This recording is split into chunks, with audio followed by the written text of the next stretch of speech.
to the Communication Linkage Forum meeting. We will begin our meeting in approximately 45 seconds to allow attendees that were in the waiting room to join us.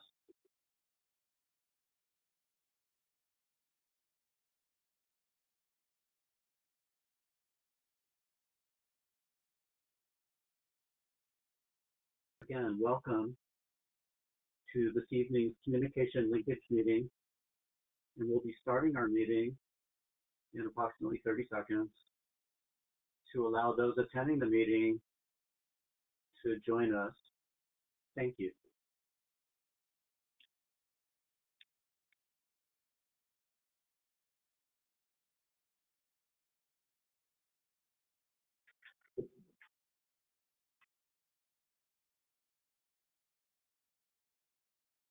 Hello, good evening. I'm Scott Kuttner, and welcome to the June 2020 meeting of the Santa Ana Communication Linkages Forum. Our meeting tonight is being hosted by staff from Santa Ana Neighborhood Initiative. Special thanks to Margarita, Narcy, and Alyssa for helping with all the logistics here. Our meeting also includes a separate Spanish language call-in line so that interpreting of our meeting will be provided. Your questions tonight are also very important to us.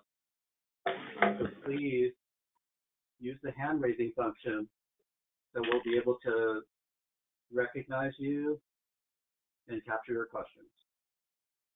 At this time, I'd like to recognize the board of ComLink, led by President Peter Kass, Vice President Carl Benninger, Secretary Evangeline Goronsky, with board members Leon Jacobs, Irma Macias, George Collins, and Terry McCall.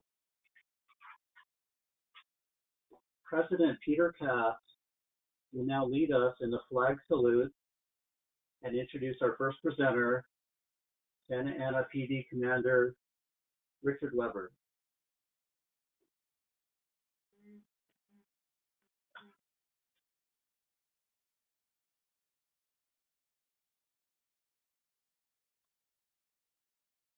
And to the republic for which it stands, for one nation, under God, indivisible, with liberty and justice for all. Okay, I want to introduce to you Santa Ana PD Commander Richard Weber. But before I do that, on behalf of the ComLink board and all the 64 neighborhoods in the city of Santa Ana, a deep thanks and appreciation to all our first responders within the city, our police department, our paramedics, our firefighters, and our nurses and doctors in the hospitals. They are putting their life on the line, as well as their family and their children, in keeping our neighborhoods safe, and as well as allowing the freedom of the First Amendment for people to protest peacefully. At the same time, protecting our neighborhoods and taking care of our sick. And we deeply appreciate that, and we want to recognize that to our first responders. So with that said, I want to introduce our Santa Ana PD Commander Richard Weber, and he's going to update us on the city's plans for 4th of July and fireworks. Commander Weber.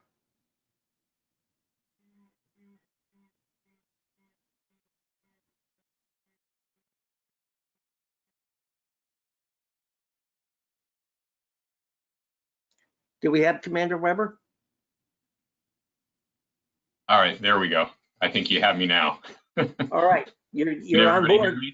Go for it. All right. Very good. So I would like to address some questions that were previously sent to us, and just kind of give you an overview of what our 4th of July plans are, our response.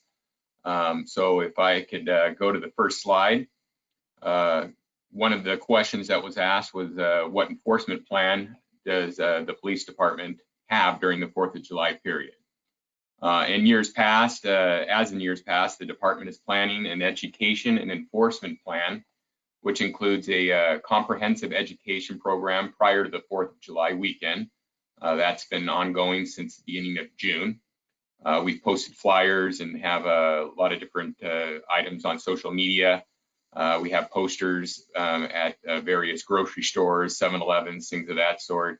And they've sent out emails to several families and residents throughout the city to make them aware of the 4th of July weekend and the illegality of the fireworks that are not deemed safe or sane.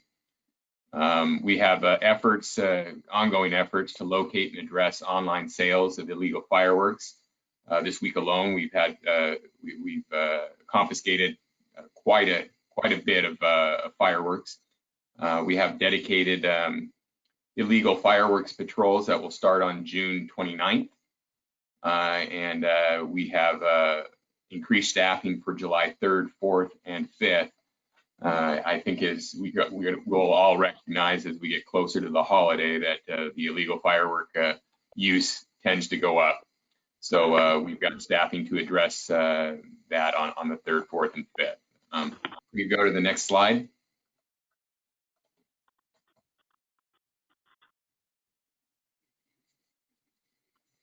Okay, one of the questions, or another question was, who can neighbors call to report illegal fireworks being sold in the city or in the neighborhoods?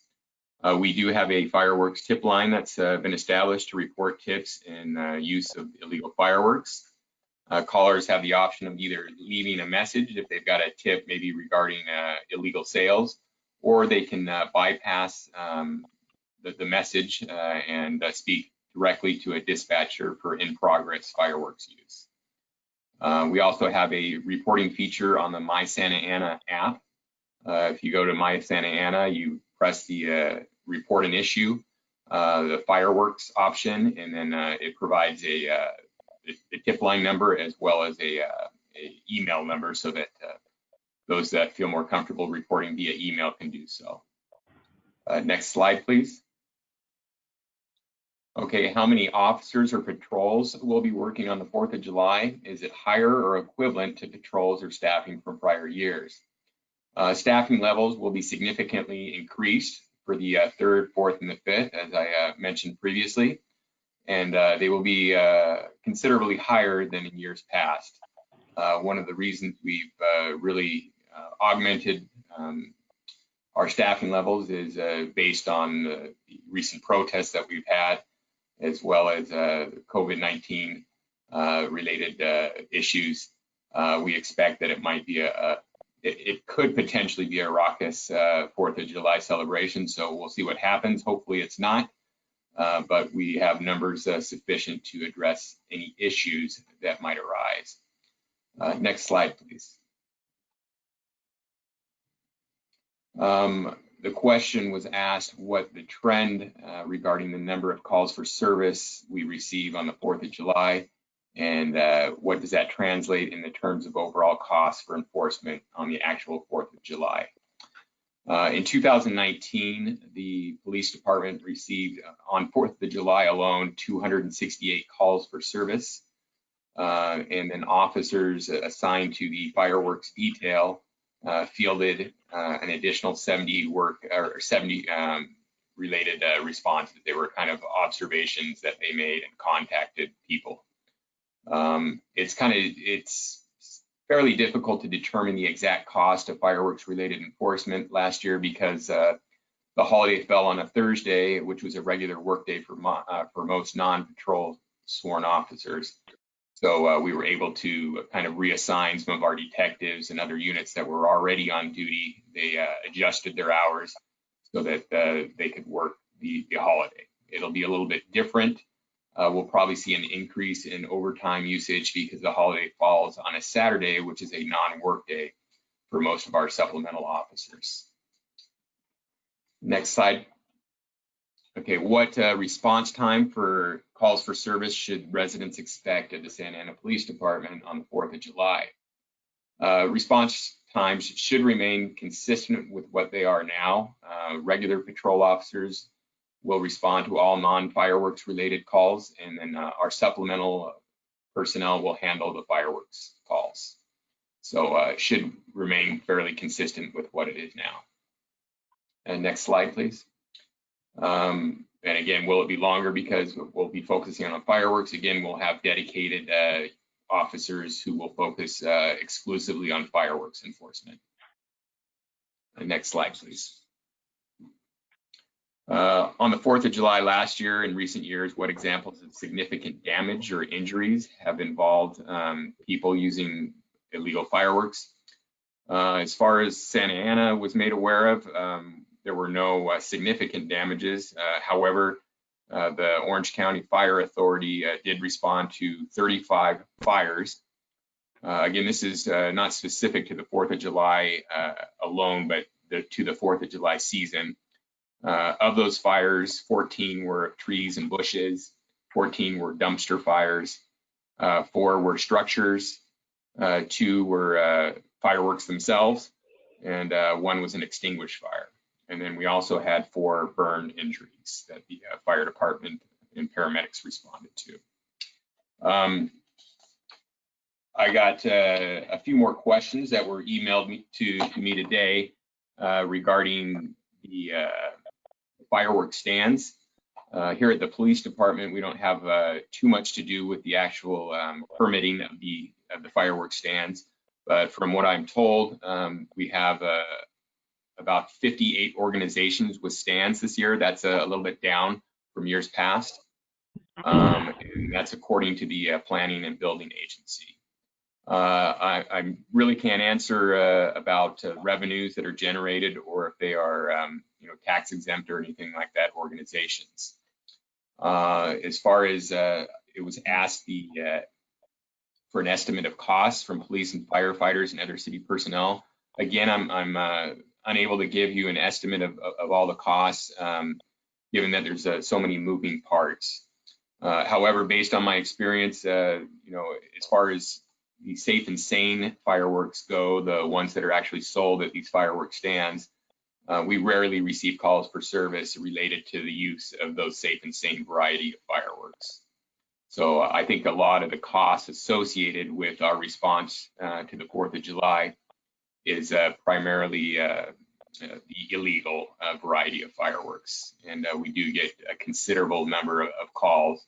Thus far, I think we've received over 600 calls for service for fireworks related issues. So it keeps us busy, and these last several weeks have been fairly taxing on the police department in the form of all the protests and fireworks calls and things of that sort. So that's essentially the message that I had prepared for you all today. Are there any questions that perhaps I might be able to answer? Yes, Commander. We've received some questions from some of the attendees. Keith Okay, Carpenter is asking, were the fireworks calls for the fire department or all in Santa Ana? The vast majority of calls are for the police department, and they're regarding illegal fireworks that are going off. The challenge in responding to those types of calls is, again, especially prior to the actual 4th of July, we have patrol officers that are answering calls for service, in priority calls, things of that sort. And a lot of times, by the time they're able to respond to the fireworks calls, the persons lighting those fireworks are gone, or they're unable to actually determine or pinpoint the location of where the fireworks are coming from. Because obviously, we all know the fireworks go up in the air, but sometimes it makes it's a little bit difficult to pinpoint where they're being launched from. So we do respond to those calls, and at the very least, all officers are made aware of the calls that are coming in. So I'm sorry? One of our participants also has a question regarding any efforts underway to increase the penalties associated with illegal fireworks. Well, in recent years, the penalties have increased dramatically for illegal fireworks. Typically, what we do is we issue an administrative citation to those who we find are in possession of fireworks, or if we see them lighting illegal fireworks, and those fines run $1,000 a piece. So it's quite costly if you're caught with illegal fireworks in our city. Okay, very good. We have a couple other questions that have come in as well. Kathleen Jones indicated that there's a tremendous amount of illegal fireworks right near Central and Flower and Dyer. And so she's just asking for any assistance from the police department in that regard. All right. Well, let me. What were those cross streets again? It was Dyer and Central, Flower, and Dyer. Okay.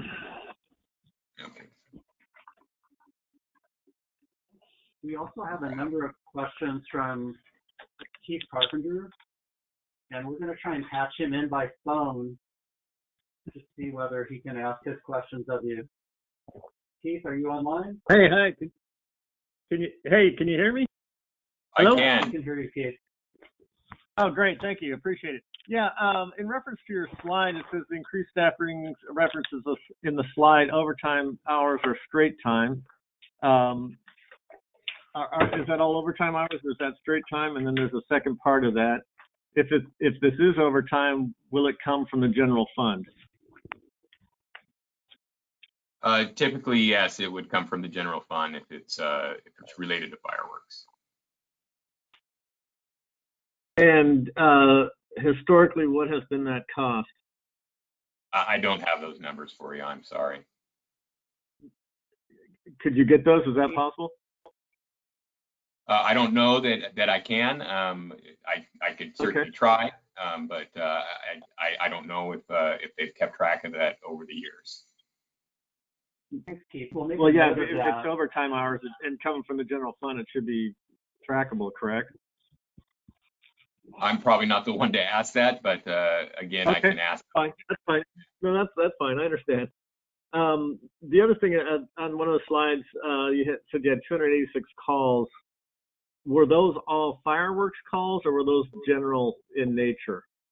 Those were specifically related to fireworks.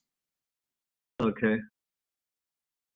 And then Scott kind of alluded to this question, but the question about the fire department, the calls there, the burning trash can, the trees and all that, was that specific again to Santa Ana, or is that their response for the areas that they cover? Because that's That was clear in the slide. Yeah, that was specific to Santa Ana. Okay, great. Thank you. Okay, thank you very much, Keith. Thank you, Keith. Commander, we do have one or two other questions for you as well. I believe that George Collins has a question. So let me open his mic.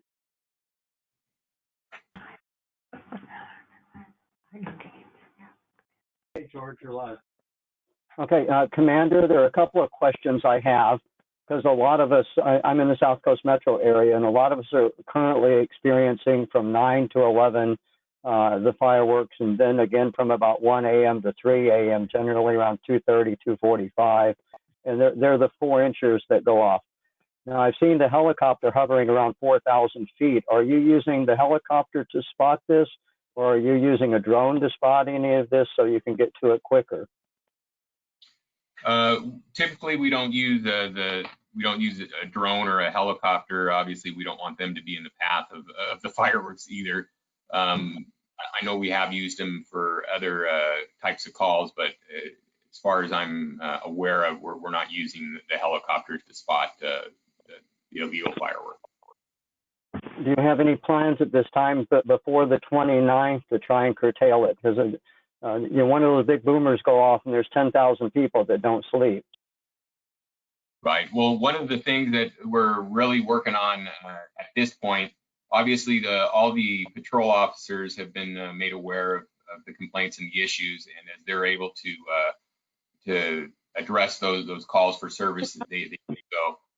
Again, like I said, one of the challenges is by the time they arrive or they're able to locate the general vicinity of where the fireworks were coming from, the people are gone. Oftentimes they're sporadic, especially in the time leading up to the 4th of July.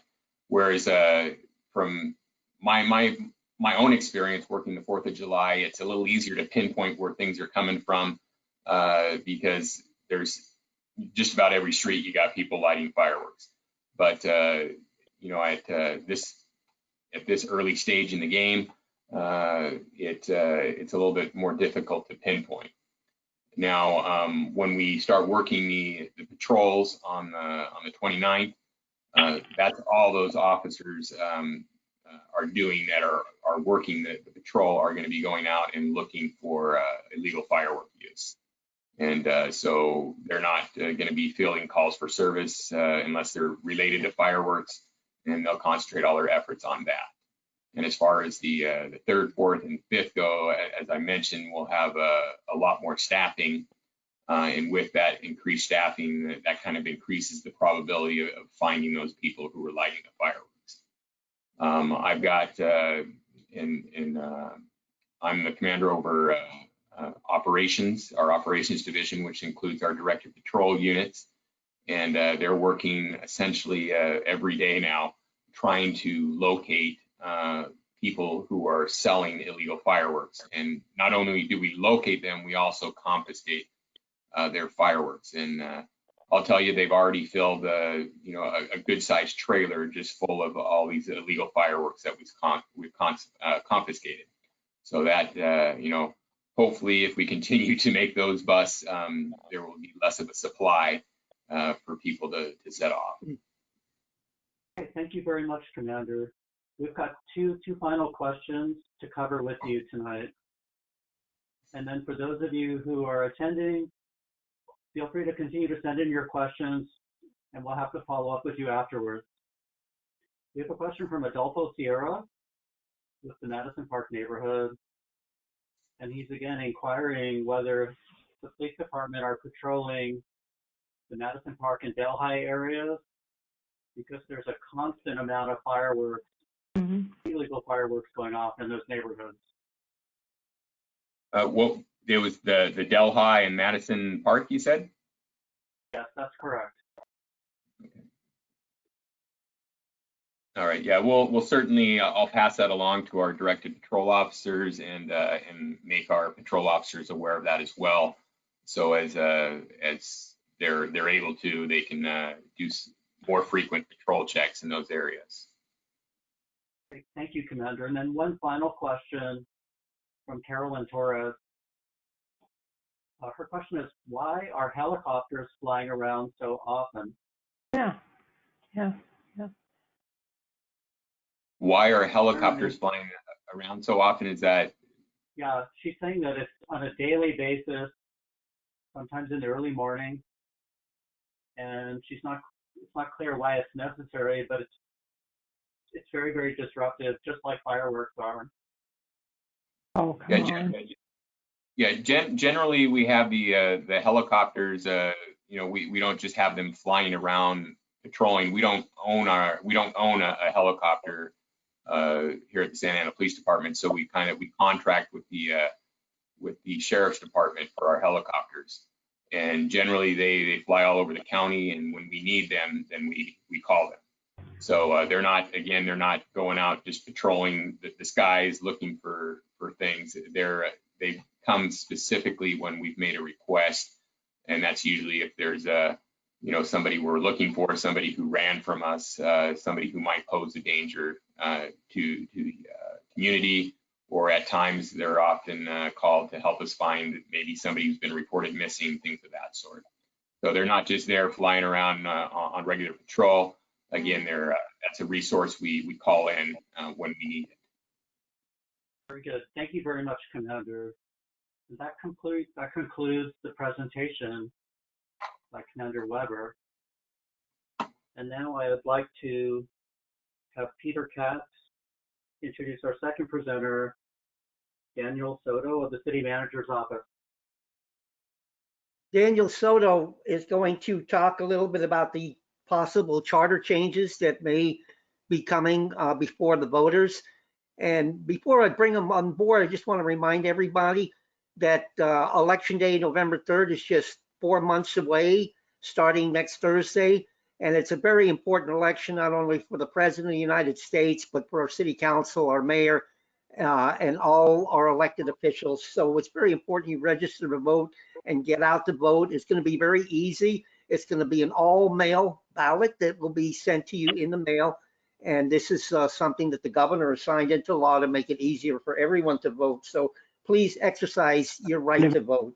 Everyone to vote with your, So on that note, Daniel Soto is with the City Manager's Office, and he's going to update us on some of the charter changes that are being proposed. Daniel?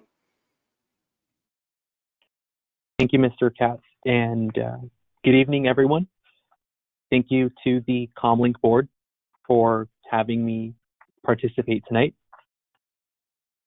I would like to provide a brief overview regarding the proposed charter amendments that the city's ad hoc committee has put together and that the City Council will be considering at the July 7th, 2020 City Council meeting. Next slide.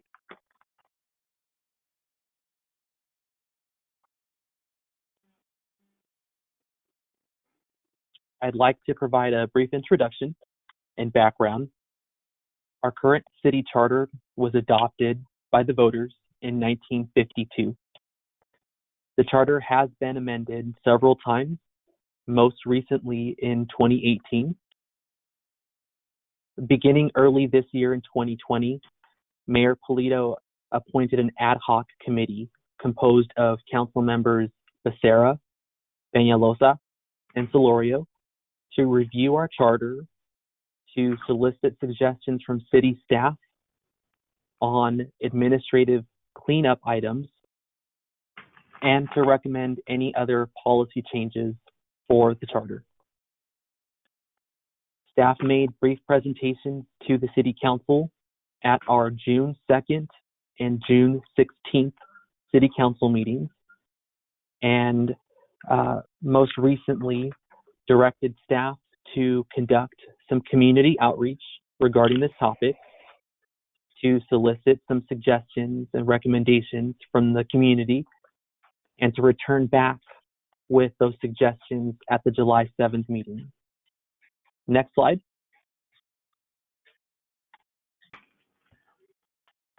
Next slide.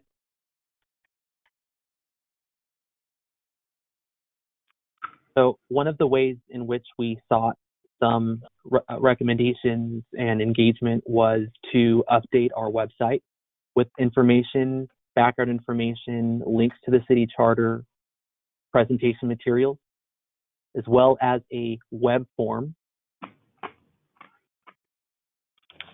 for folks to fill out and submit their comments. Next slide. I'd like to briefly go over the 22 items that the City Council Ad Hoc Committee brought forth, and I categorized them into two categories. The first is what you see on the screen. There are 11 administrative or cleanup items, and I'll go over them briefly.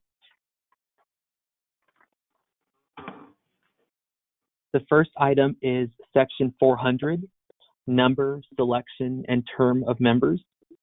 And the recommended changes clarify when council members are sworn in to include special elections in addition to our regular elections.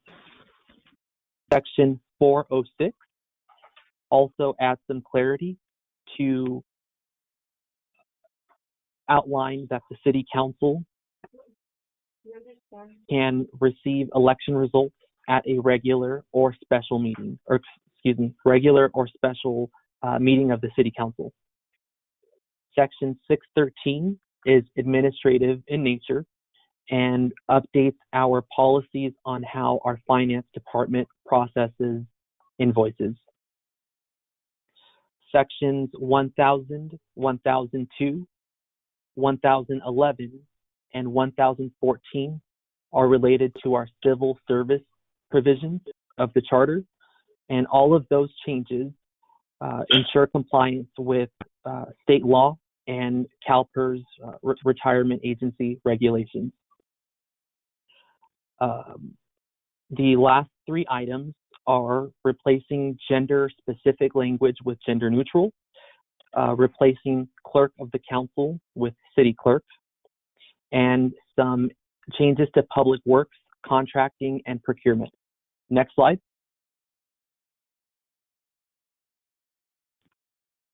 The following 11 items are all policy issues that the ad hoc committee put together, in addition to recommendations from staff.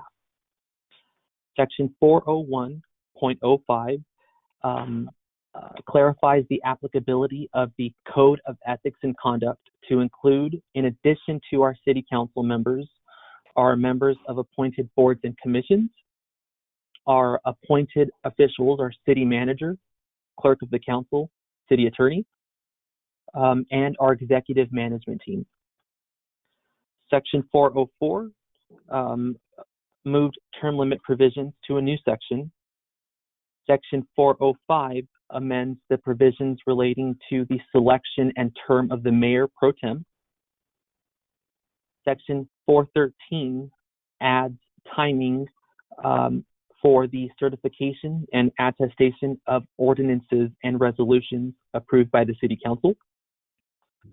Section 609 changes the budget appropriation requirement from a 2/3 vote to a majority vote.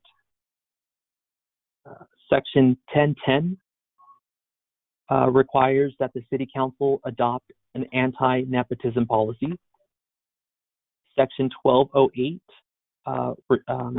allows the city to contract with a county or state agency on enforcement actions for campaign contribution and campaign contribution disclosures. Section 401 revises residency requirements and requires the clerk of the council to review and certify the residency for candidacy. Section 401.01 are term limit changes. Section 1206, campaign contribution, and Section 1206.01, required disclosures. Next slide.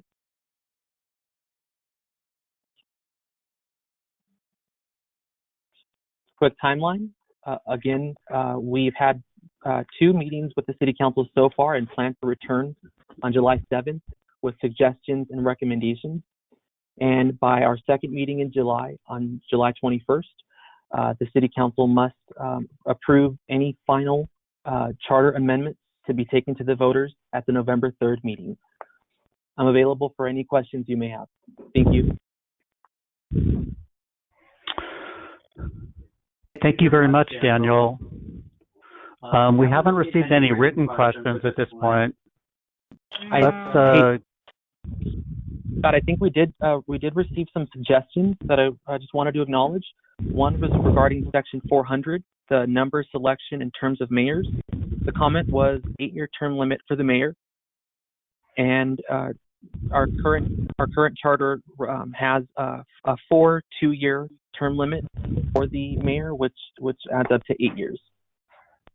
And the second suggestion was regarding the qualification of members and a 120-day residency requirement for candidates.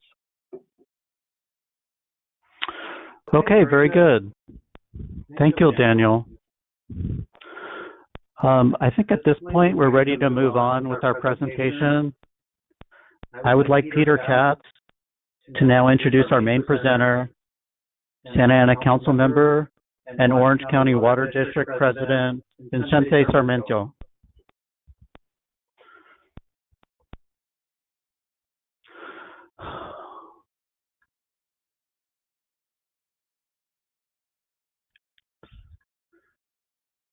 that ballot in November.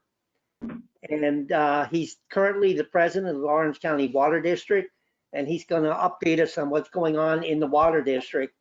And just so you know, Santa Ana makes up 20% of the county's population, but it has incurred 40% of the COVID-19 cases. But he's going to assure us this is not coming from the drinking water. So Vince, you want to take over? Yeah, thank you, Peter. Thank you for that generous introduction. And you're right. We certainly are going to sort of dispel some of the myths about viruses in our water, and especially this COVID-19 pathogen in our water as well. But I did want to begin by prefacing my comments by saying I've got a very loud poodle, so I try to keep him in another space in another room. But to the extent that he's kind of noisy, so hopefully you won't hear much barking out of him. And also, we're also giving our son his last supper here on the West Coast. He's flying back to the East Coast tomorrow, so it's his last evening with us, and he's going back to school and back to finish up his internship. But with the exception of that, and just some regular noise from my other son and daughter, I'll try to go ahead and make this as quick and painless as possible. I also have somebody with us from the Water District who's our general manager, Mike Marcus. So I'm going to hand it off to him after the first 6 slides that I present, and that way Mike will Mike will take over from that point, and we'll come back and answer any questions that you all may have. But I first want to begin by saying thank you to the Comlink board and the Comlink members and all the listeners. I wish I were with you all physically. We're all human, creatures that need that social connection. And I think, unfortunately, we're kind of going through a real rough time. But I want to thank also Nabil Sabah, who's our new Director of Public Works here in the city. And before then, Nabil was tasked with being the liaison to the Orange County Water District and the Metropolitan Water District. So thank you, Nabil, for being on here.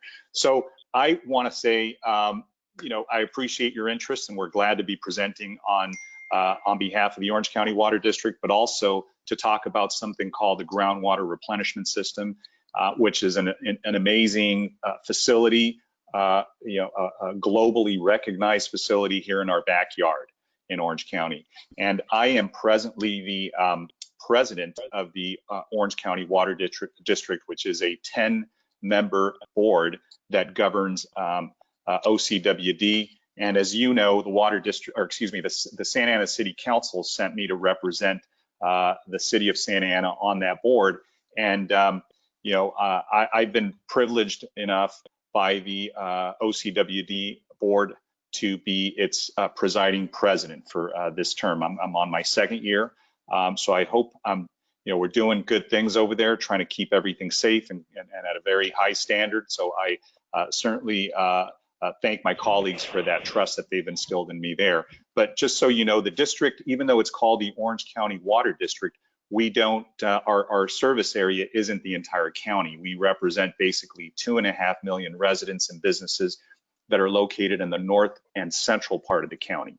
So we don't actually encompass parts of South County. And even though it's a large majority, it is kind of a misnomer that it is called the Orange County Water District. Next slide, please.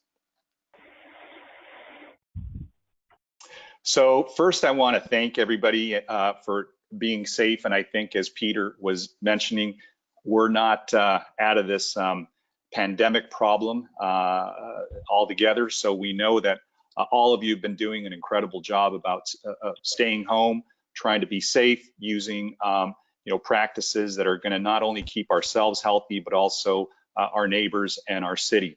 Unfortunately, Santa Ana has some of the highest rates of COVID-19 in the entire county.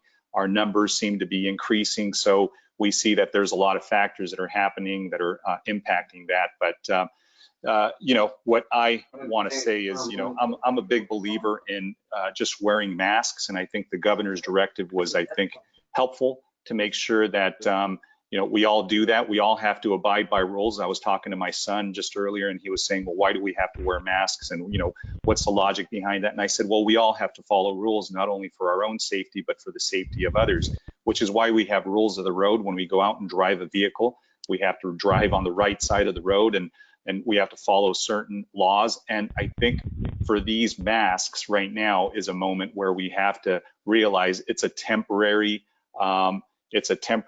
infringement on sort of our way of life, but it is something that is going to help us and help our city and our county and community. So at the Water District, we just want you to know that we are an essential business, and we are complying with both the federal and state and local guidelines.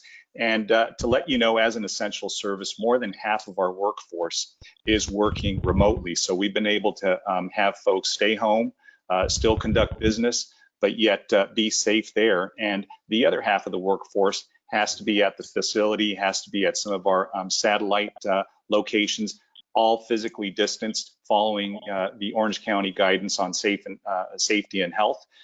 We have our emergency operations center that meets weekly internally, and we attend all the county briefings and make sure that we keep our staff and our folks that we provide service to advised as well. We created a COVID-19 webpage that you can visit, and the website is there on your screen. You know, and you can interact with us, ask anything that you may want to know, and hopefully we'll cover a lot of that throughout the presentation. But the public can also attend our meetings via Zoom, and you can see that website there at the bottom of your page as well. Next slide, please. So, you know, a lot of what I heard early on from many people was, you know, as we saw people kind of going out and purchasing goods from supermarkets, and they'd come back with, you know, gigantic boxes of bottled water because they thought, okay, we've got a virus in our environment. You know, we have to start buying up bottled water because our tap water isn't safe. Well, that isn't the case. We are certain that COVID-19 does not impact your water, and it doesn't impact the supply or the quality. The virus hasn't disrupted the water service or water delivery.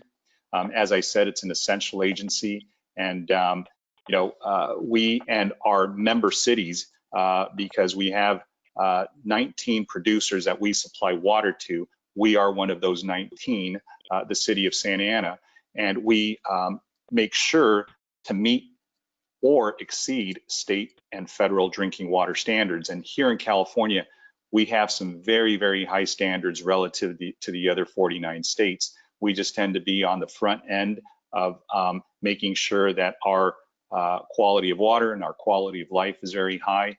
And so we have some of the highest standards statewide, but we also have some very stringent EPA regulations that we have to meet as well.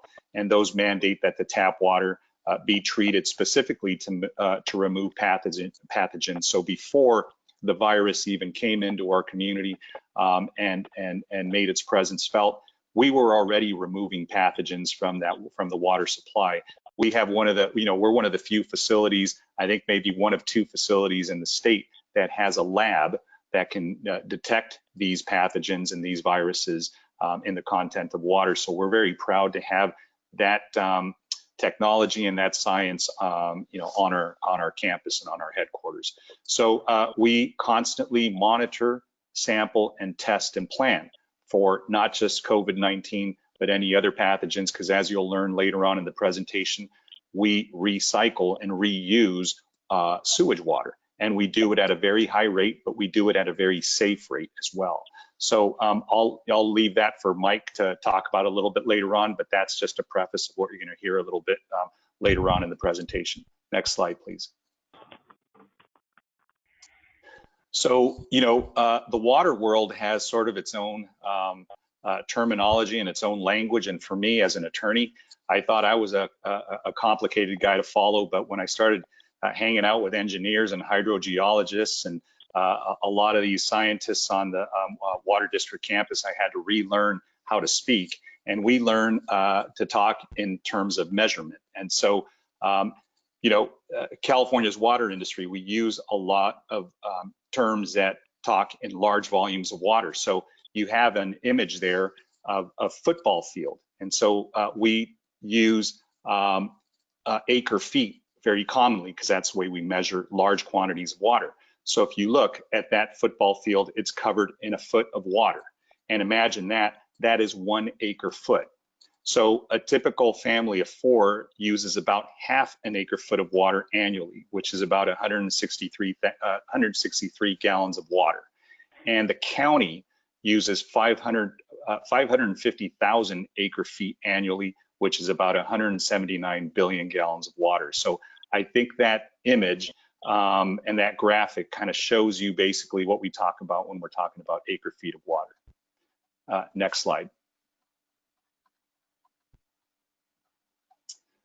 So where does our water come from? And I think that's that's a big question, and a lot of times we think it's all rainwater. We get it from the rainfall that we have, and because we're very familiar with dry seasons and a very uncertain hydrology, we want to explain that we're a very blessed part of the state and a very blessed part of the country because we have a groundwater that we can draw from to bring you water that's not only safe but also affordable.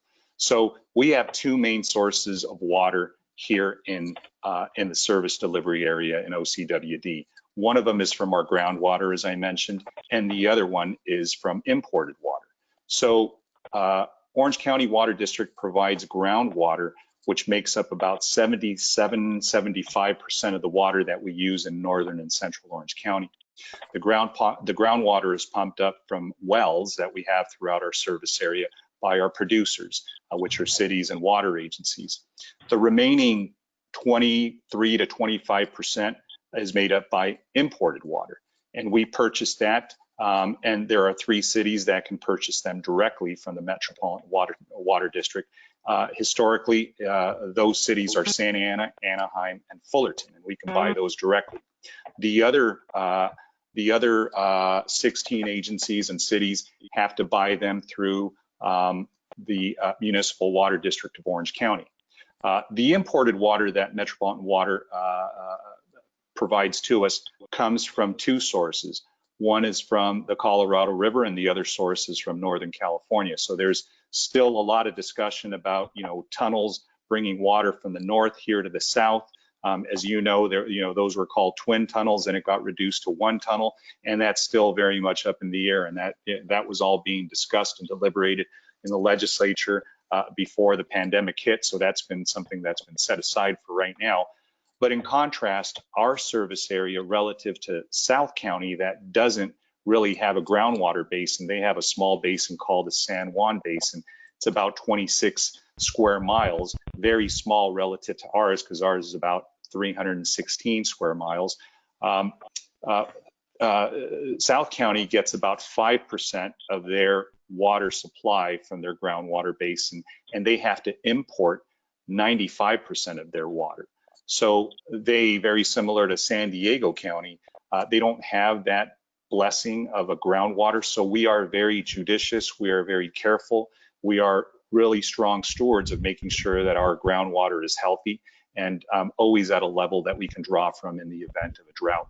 So you'll see on the graphic there, the cost of our groundwater, which is close to $500, $487, and the cost of imported water, which is close to $1,100 an acre foot. So you see that it's more than twice the cost to have to import water from the Metropolitan Water District, and it is a blessing to have 75% of our water that comes from the groundwater, which is much, much more affordable.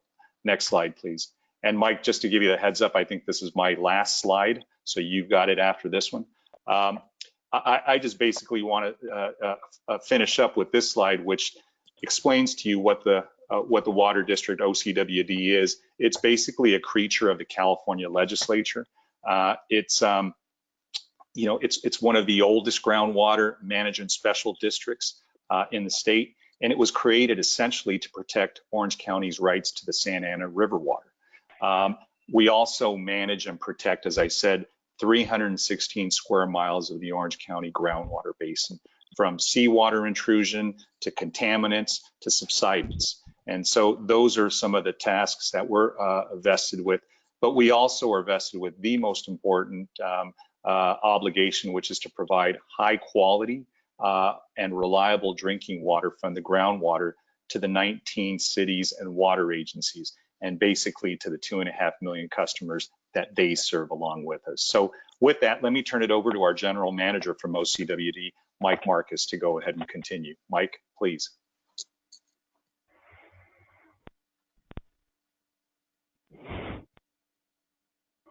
I think you're muted, Mike. Okay, they just unmuted me. They muted me so I wouldn't jump in and say anything during the presentation. Thank you very much, Councilman Sarmiento. As the councilman said, my name is Mike Marcus. I'm the general manager of the Orange County Water District. And I wanted to start out and show you this slide, which shows a cross section or a slice through the groundwater basin. And on the left-hand side, it shows the Pacific Ocean, Huntington Beach. On the right-hand side, it shows the city of Anaheim, and then this large bowl in between. And that bowl is the groundwater basin where we store the stormwater that we capture, the river water that we capture, recycled water. We'll talk about all of those in a few minutes.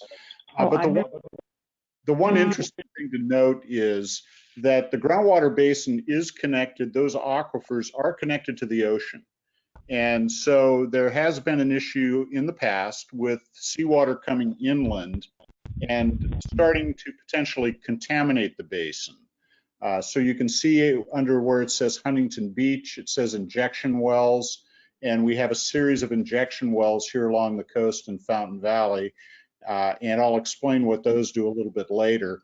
On the right-hand side, the city of Anaheim, that's where we have many of our recharge basins, most all of our recharge basins. And the reason is the sands and gravels come right to the surface of the ground. So if you dig a hole and you put water in it, that water will filter or percolate down into the ground. The sands and gravels have voids between them, and that's where the water fills in those voids, and that's where the water is stored inside of the basin.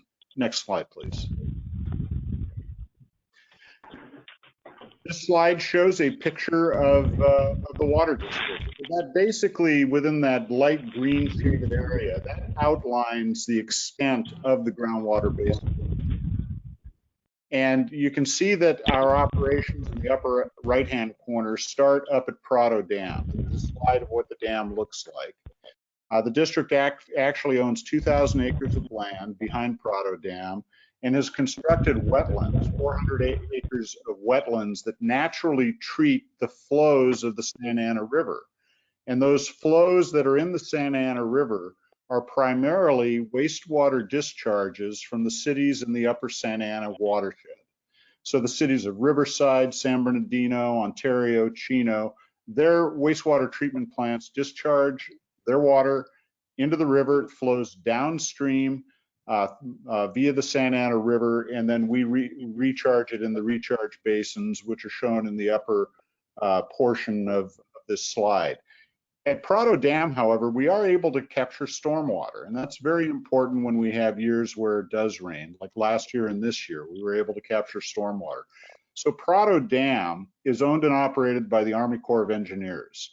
However, OCWD has an agreement with them that allows us to store water behind the dam during the winter and then slowly release it after a storm passes so that it can flow downstream and we can capture it in our recharge basin.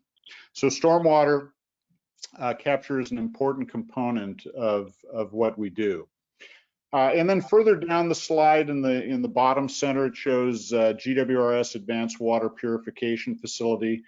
I'll talk about that a little bit later, but that's our recycled water project that has been developed over the years and has been online since January of 2008. Also near that slide, it shows a seawater intrusion barrier, and those are those injection wells or seawater intrusion for seawater intrusion.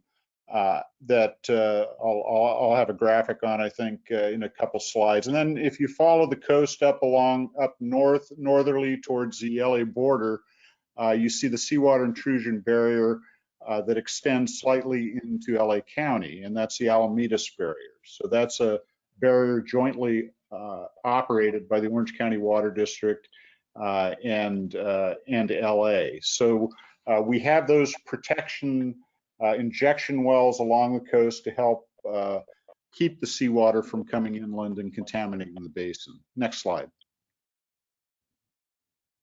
Next slide, please. Going back up to Anaheim, up to our recharge areas, we have an aerial here, and what we're doing is we're looking downstream of the Santa Ana River, and up near the top you can see that bridge crossing the river. That's Ball Road, up in the city of Anaheim, the city of Orange to your left. And what this shows is our capture of Santa Ana River flows. So you can see off to the left is the Santa Ana River, and you can see what we call these T levees because they're shaped like T's, and those help spread the water across the width of the river so that it can recharge down into the basin. And then off to the right, you see one of our off-stream recharge basins. And we actually have about 1,200 acres of land in Anaheim and Orange that are dedicated as recharge basins. So we'll divert water off of the river into those basins, storm water. We also pump water up from Fountain Valley, our recycled water, up to those recharge basins, and that's where we do most of our direct recharge. Next slide, please. So we talked about recycled water. Our recycled water project is called the Groundwater Replenishment System. And what the groundwater replenishment system is it produces 100 million gallons of recycled water per day. Now that's enough water for 850,000 people a year. So it's a very, very significant. It also provides about a third of the water supply that we put into the groundwater basin. So Councilmember Sarmiento said in his remarks that right now the cities, our retail water agencies are allowed to pump 77% of their water supply as groundwater. Without this project, that pumping would be about 50% of their water supply, which means that the city would have to import or use much more imported water at a much higher cost. So the recycled water actually helps us keep the cost of groundwater in check. And now what this project does is we take wastewater that's already been treated by the Orange County Sanitation District. So the Orange County Sanitation District takes all the municipal and industrial waste in our same service areas from the city of Santa Ana and treats it to a degree where it can be safely discharged to the ocean. But instead of discharging it to the ocean, we take that water and we reuse it or recycle it. So we consider wastewater a resource, not a waste. We'll take that water, run it through an advanced purification process, which consists of microfiltration, reverse osmosis, UV light. We basically take all the contaminants out of the water. It's near distilled quality water. And then we take that recycled water and use it as a source for injection in our injection wells along the coast. And then we also pump it through a pipeline that extends from Fountain Valley to the city of Anaheim. So I think I mentioned before, enough water for nearly 850,000 people. The original project was at 70 million gallons. That went online in January of 2008. We expanded that by an additional 30 million gallons and put that online in May of 2015. So that gives us our current treatment capacity of 100 million gallons. And now we're entering into our final expansion. So we've issued a construction contract this past year. We're going to add another 30 million gallons, so bringing our capacity up to 130 million gallons, and that'll be online the first quarter of 2023. That's the ultimate capacity. We can't go any larger. As a matter of fact, at that capacity, we're taking 100% of the recyclable water from the Orange County Sanitation District and reusing it, which is not being done anywhere in the state of California, nor probably anywhere in the United States. So it's quite an accomplishment. And this project right now, and even in the future, will be the largest potable reuse project in the world. Next slide. I mentioned the process. This shows the process. So we take the highly treated wastewater, the secondary effluent, we run it through microfiltration, remove any bacteria, protozoa, and suspended solids out of the water. The water then goes through reverse osmosis, and this really is the workhorse. I call it the workhorse of the treatment system. And it removes any dissolved minerals, any viruses, or any pharmaceuticals in the water also.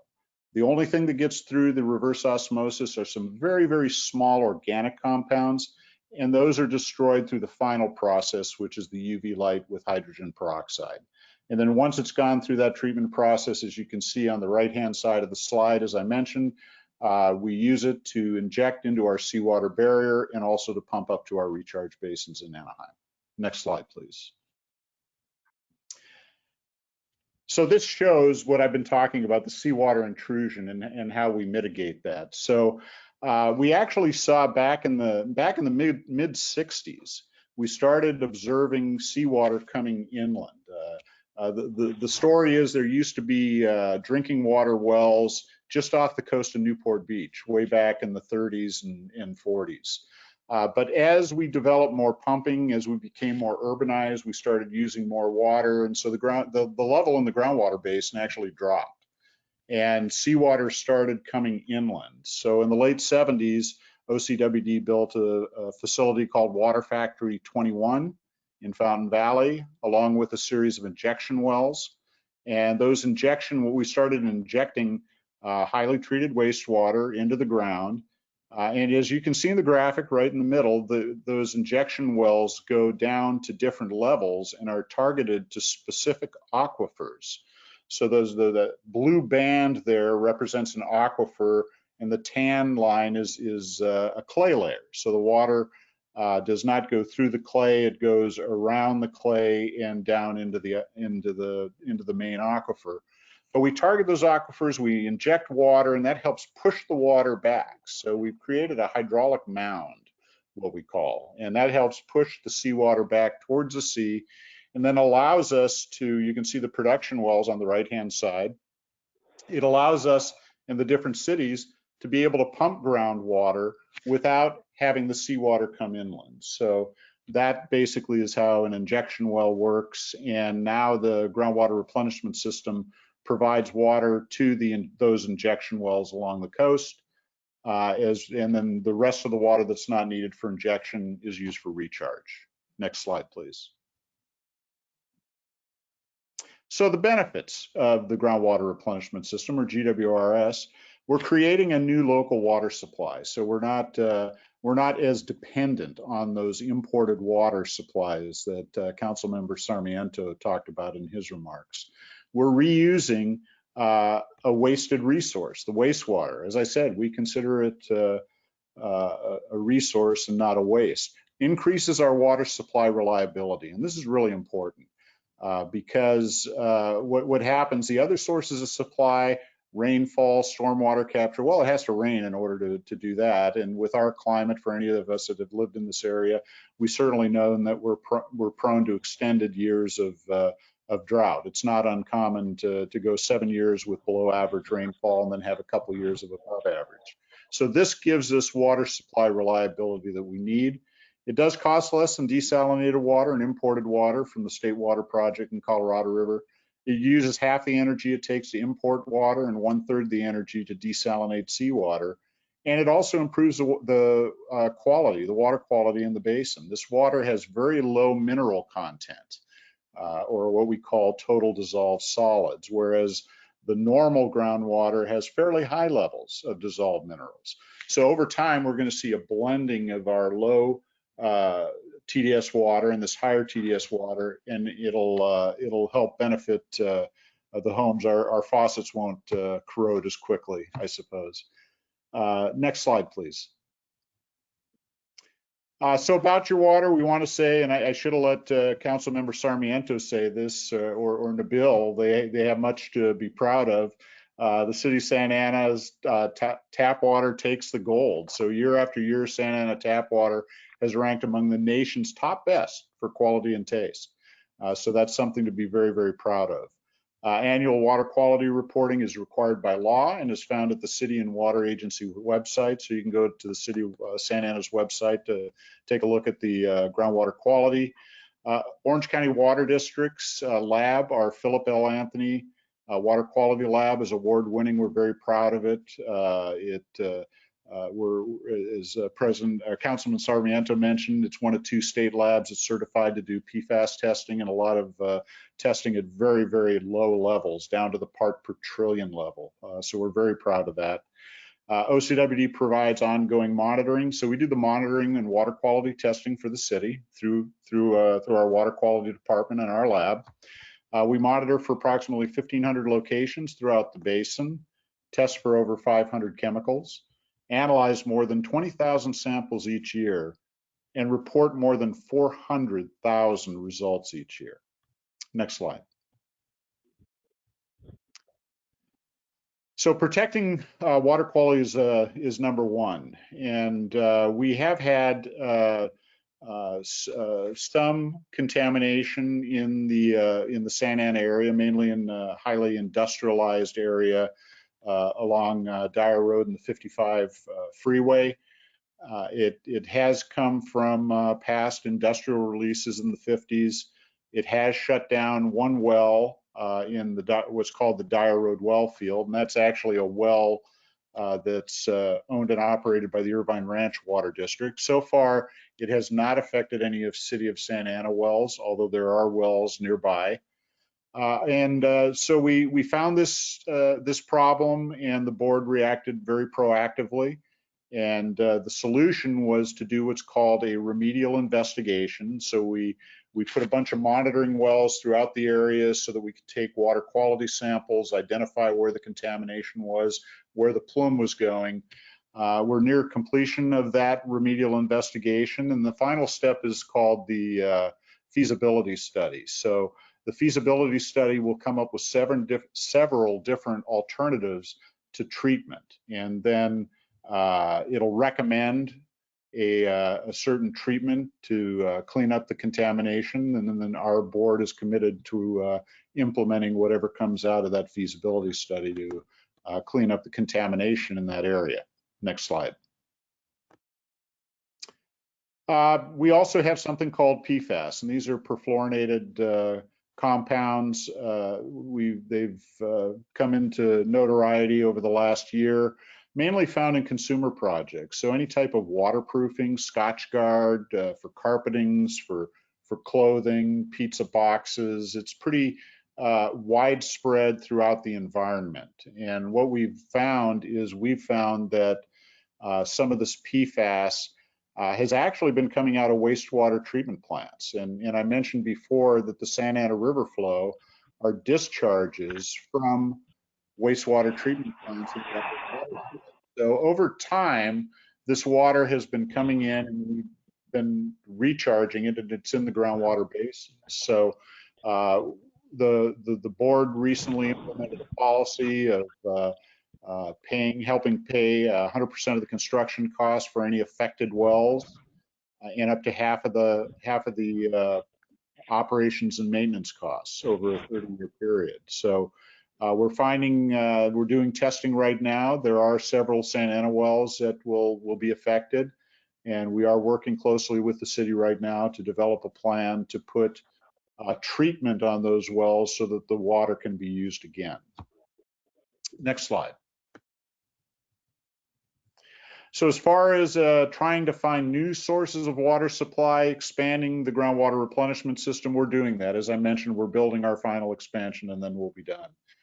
We also try to increase stormwater storage behind Prado using FIRO, forecast-informed reservoir operations, to determine atmospheric river storms. That's a mouthful, but basically it's doing research so that we can have better predictability of some of these storms that come through Southern California, and perhaps help use those to allow more water to be stored behind Prado. to get the Corps more comfortable with holding water behind the dam instead of prematurely releasing it. Water efficiency and conservation methods also important, and right now the board is also looking at exploring ocean water desalination. Next slide. And that's it. So I think with that, I'm sure Councilmember Sarmiento, myself, and the bill would be happy to answer any questions that anyone might have. Thank you very much, Mike. We really appreciate the presentation. I wanted to make a quick reminder that Spanish speakers will be allowed to ask questions through our separate call-in line. So we want to encourage those calls. Thank you. And we've received a number of different questions, Mike, and Councilmember Sarmiento. Most of them are from Keith Carpenter. We have like 6 or 7 questions from him. The first question is, are we using injection wells to contain the contaminants? Right now, we're probably looking at extraction wells. So instead of injecting water into the ground, we're pulling the contaminants up out of the groundwater and then treating them through some sort of above ground treatment system. So in the case of PFAS I mentioned, there's a couple treatment technologies that are used, one using what's called granulated activated carbon, and the other using a process called ion exchange. So those would be the 2 different type of treatment systems for the PFAS.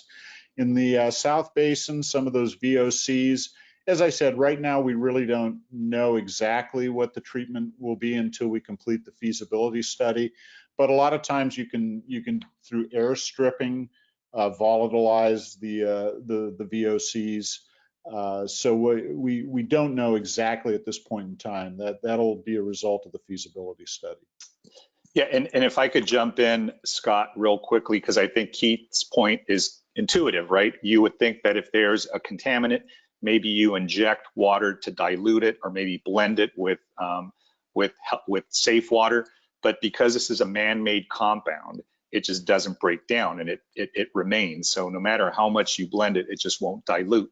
For those that may want to learn more and just get sort of a layperson's understanding of PFAS, what's been really helpful for many is just to kind of think about what happened in the early 50s when Monsanto and 3M developed this chemical. It was basically to coat tanks, military tanks, so they wouldn't oxidize.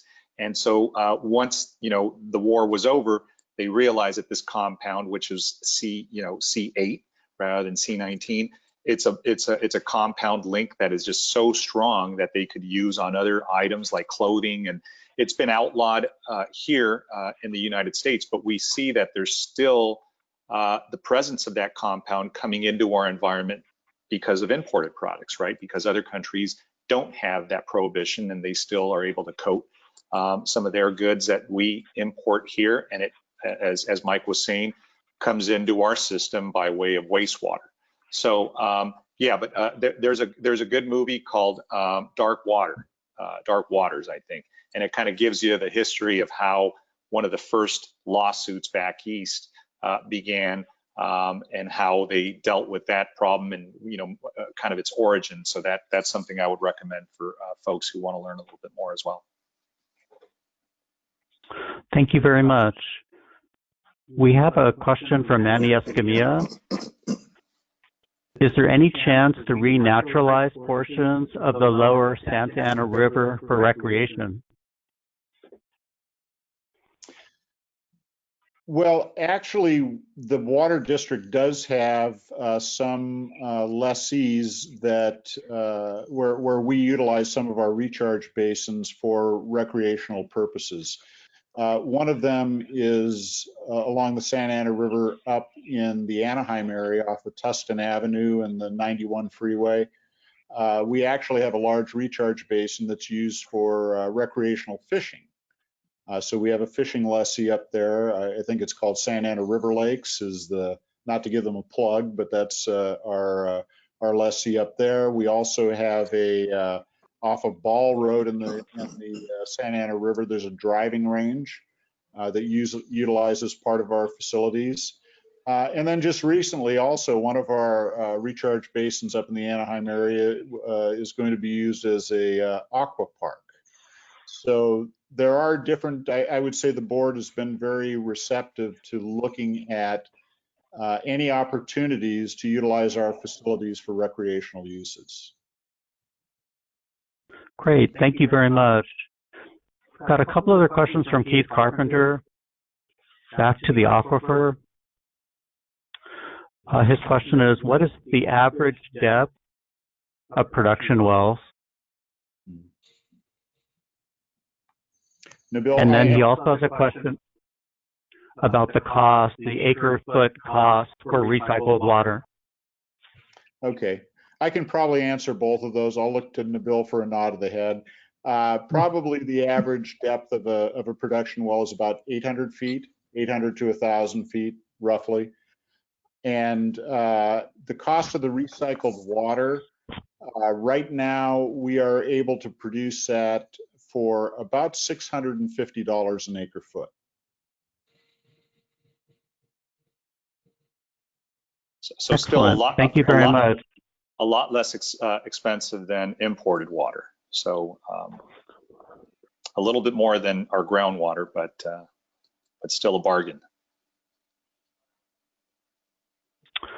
One of the questions that came in had to do with the water board itself, whether the members of the water board receive any compensation at all for their work on the board. Our directors do attend a stipend for meetings attended, which is $300 a meeting, and they're limited to up to 10 meetings a month. Okay, very good. Thank you. I'm not seeing any additional questions at this point related to the aquifer and the water presentations. Thank you very much. Thank you, Scott. I think we're gonna hold for 1 minute to see if we have any additional questions from the Spanish language line.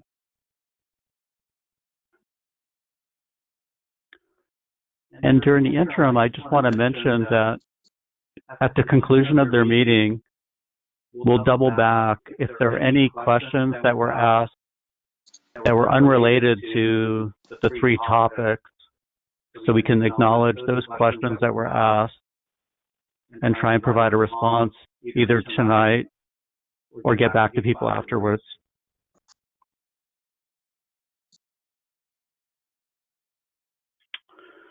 Okay, I'm not seeing any additional questions at this point.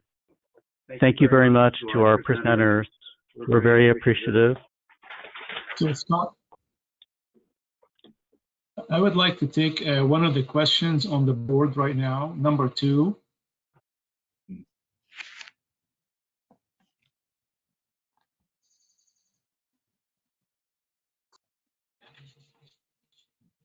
Hello? Yes. Do you want me to answer the question, number 2 and possibly number 1?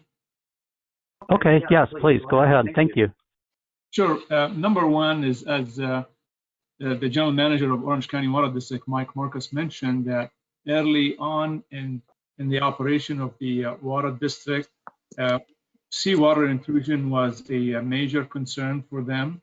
So one of the early initiatives that the Orange County Water District took is to do seawater intrusion barrier along the Talbot Valley barrier in Fountain Valley to protect the groundwater basin from seawater intrusion.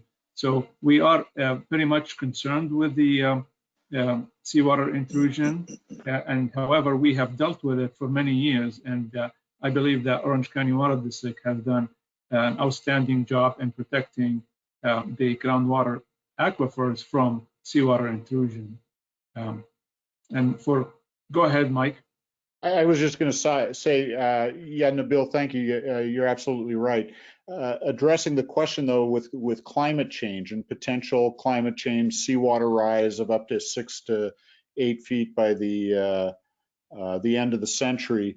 The answer to that is our existing system will be able to take care of any future sea level rise. So we have the capability, with the number of wells and the amount of water that we can pump into the ground, we'll be able to pump more water into the ground and continue to create that freshwater mound to keep that additional pressure, if you will, of the seawater wanting to come inland. So it will not be a problem for either the questionnaires' grandchildren or my grandchildren as well.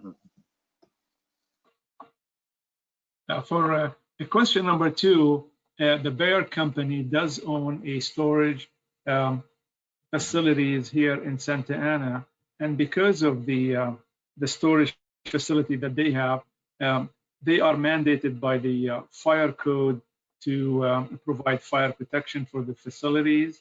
And the fire protection really entails a large diesel engine to be able to suppress the fire in case of a fire in the entire facility and protect the neighborhood. And part of the operation of that diesel engine is to exercise it on a monthly basis. So we have been in communication with the company, and they are under a mandate to test that engine. And you may think that the water is being wasted, but the test is elaborate and requires the discharge of water into our storm drains. And we have been monitoring that, and we are in contact with the Bayer company. And again, it's a mandated exercising to meet the fire protection regulations. And at the same time, the maintenance of this engine will protect the neighborhood in case of a fire on the facility. I hope that answered your question. Thank you very much. Yes, that question came from our Madison Park Neighborhood Association, Adolfo Sierra. And we'll continue to follow up with the neighborhood on any follow-up questions in that regard. I'd like to double back and check on our Spanish language phone-in line to see if we have any questions that have come in through that. And if not, I think that concludes this part of our presentation. Thank you very much, Councilmember Sarmiento, Mike Marcus, Nabil Saba. We're very appreciative of your participation. You're very welcome. welcome. Thank you, Scott. Thank you, Peter. Thank you, everybody. Thank you guys for joining in. Stay safe. And now I'd like to thank our participants and attendees for our meeting of Comlink. And I would like to pass it back to Peter Katz, the president of Comlink, for any closing remarks.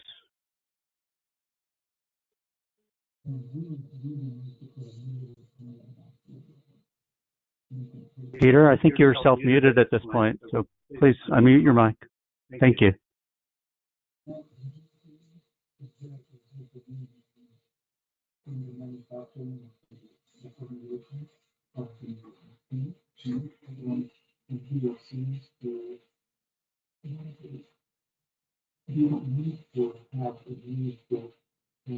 Peter, your mic is muted.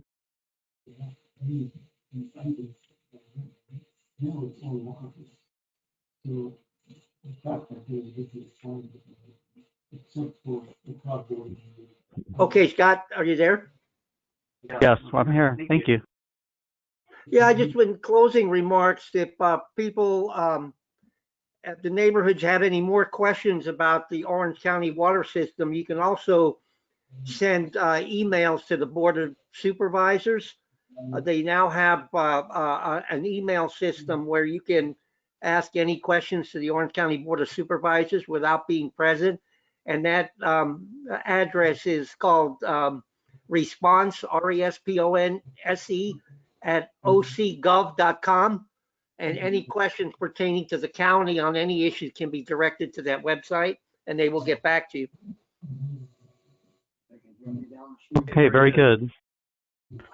Thank you, Peter. Any other closing remarks before we wrap up this meeting?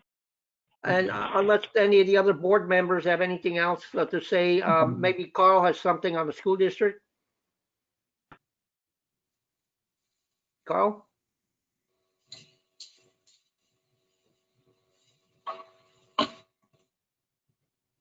Okay, yes. Okay, Carl, Carl, go ahead. Thank you very much. Just want to remind people that July is usually a month that we are dark, but this year, because of all that's going on in the city and the pandemic, we will have another meeting in ending of July on the last Thursday, fourth Thursday of July. Please watch that because we hope at that time to get more information on the school opening. I attended the school board meeting this Tuesday, and it's very interesting what they're looking at. They're working very hard. They are looking to start on time, which will be late August for the students, and it will be done meeting the state requirements. And that's going to maybe require that the classes are broken into two sections, an A and a B. They're working all that out right now, and we'll hopefully have someone talk to us at that time for the July meeting. So it is very important if you want to find out what's happening with the schools to attend our July meeting, which will be the fourth Thursday inside July. That's excellent. Thank you very much, Carl, for that update. And that's something we're all very interested in. And at this time, I would like to conclude the June meeting of the Communication Linkages Forum. And thank you again for everyone for their participation.